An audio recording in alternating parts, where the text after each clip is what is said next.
পাকিস্তানের সেনাপ্রধান field marshal Asim মুনিরকে নতুন ক্ষমতা দেওয়ার পক্ষে ভোট দিয়েছে দেশটির পার্লামেন্ট। একই সঙ্গে তাকে গ্রেফতার ও বিচার থেকে আজীবন দায়মুক্তিও দেওয়া হয়েছে।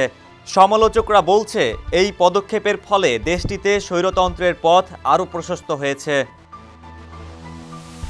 বৃহস্পতিবার স্বাক্ষরের মধ্য দিয়ে দেশটির সংবিধানের ২৭তম সংশোধনী আইনে পরিণত হয়েছে, যার মাধ্যমে পাকিস্তানের শীর্ষ আদালতগুলোর পরিচালনা পদ্ধতিতেও উল্লেখযোগ্য পরিবর্তন আসবে। যারা এই পরিবর্তনের পক্ষে কথা বলছেন তাদের মতে এই সিদ্ধান্ত সশস্ত্র বাহিনীকে প্রশাসনিক কাঠামো প্রদান করবে, একই সঙ্গে আদালতে মামলার জট কমাতেও সাহায্য করবে।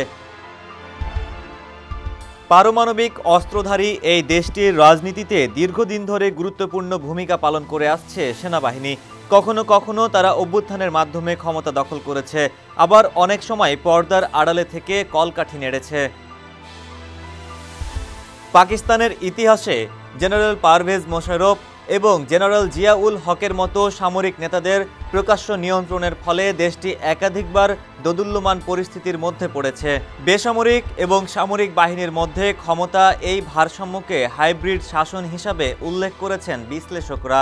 সংবিধানের নতুন সংশোধনীকে এখন সেই ভারসাম্য পরিবর্তন হয়ে সেনাবাহিনীর পক্ষে ঝুঁকে পড়া হিসেবে দেখছেন অনেকে। ওয়াশিংটনের উইলসন সেন্টারের সাউথ এশিয়া ইনস্টিটিউটের পরিচালক মাইকেল কুগেলম্যান বলেছেন, আমার কাছে এই সংশোধনীটি সর্বশেষ ইঙ্গিত এবং সম্ভবত এখন পর্যন্ত সবচেয়ে শক্তিশালী।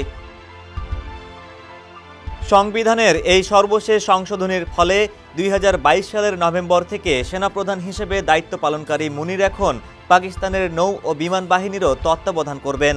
তার ফিল্ড মার্শাল পদবি ও পোশাক আজীবনের জন্য এবং প্রধানমন্ত্রীর পরামর্শে রাষ্ট্রপতি কর্তৃক অবসর গ্রহণের পরেও তাকে দায়িত্ব এবং কাজ প্রদান করা হবে।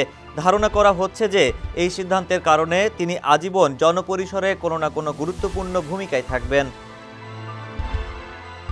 পাকিস্তানের সরকার পরিচালিত সংবাদ সংস্থা অ্যাসোসিয়েট প্রেস অফ পাকিস্তান প্রধানমন্ত্রী শেহবাজ শরীফকে উদ্ধৃত করে বলেছে যে এই পরিবর্তনের মাধ্যমে পাকিস্তানের প্রতিরক্ষা ব্যবস্থা আধুনিক যুদ্ধের প্রয়োজনীয়তার সঙ্গে তাল মিলিয়ে চলতে পারবে, যা দেশটির একটি বৃহত্তর সংস্কার এজেন্ডার অংশ। কিন্তু অন্যরা এটিকে সেনাবাহিনীর কাছে ক্ষমতা হস্তান্তর হিসেবে দেখছেন। সামরিক বাহিনী এবং বেসামরিক নাগরিকদের মধ্যে কোনো ভারসাম্য নেই বলেছেন সাংবাদিক এবং পাকিস্তানের মানবাধিকার কমিশনের সহসভাপতি মুনিজা জাহাঙ্গীর। এই সংশোধনী পাশ হওয়ার আগে সাংবিধানিক মামলার শুনানি এবং সিদ্ধান্ত গ্রহণ করত সুপ্রিম কোর্ট। অনেকেই দাবি করছেন এর ফলে শুনানির অপেক্ষায় থাকা ফৌজদারি ও দেওয়ানি মামলার জট তৈরি হয়েছে, কারণ বিচারকদের সাংবিধানিক যুক্তিও শুনতে হচ্ছে। যুক্তি হিসেবে বলা হচ্ছে যে দুটিকে আলাদা করার ফলে আদালতের কাজের প্রক্রিয়া মসৃণ হয়েছে। কিছু আইনজীবীর কাছে এই সিদ্ধান্ত কিছুটা আকর্ষণীয় হলেও সুপ্রিম কোর্টের করাচি ভিত্তিক আইনজীবী সালাউদ্দিন আহমেদ এই বক্তব্যকে অযৌক্তিক বলে মনে করেন।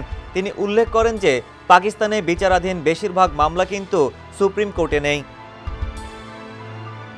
তার মতে, পরিসংখ্যানগতভাবে যদি আপনি সত্যি মামলা দ্রুত নিষ্পত্তির বিষয়ে চিন্তিত হতেন, তাহলে আপনি সেই মামলাগুলোর বিষয়ে সংস্কারের ওপর মনোযোগ দিতেন। সংশোধনীটি স্বাক্ষরিত হওয়ার কয়েক ঘন্টার মধ্যেই সুপ্রিম কোর্টের ২ বিচারপতি তাদের পদত্যাগপত্র জমা দেন। ডেস্ক রিপোর্ট, সমকাল।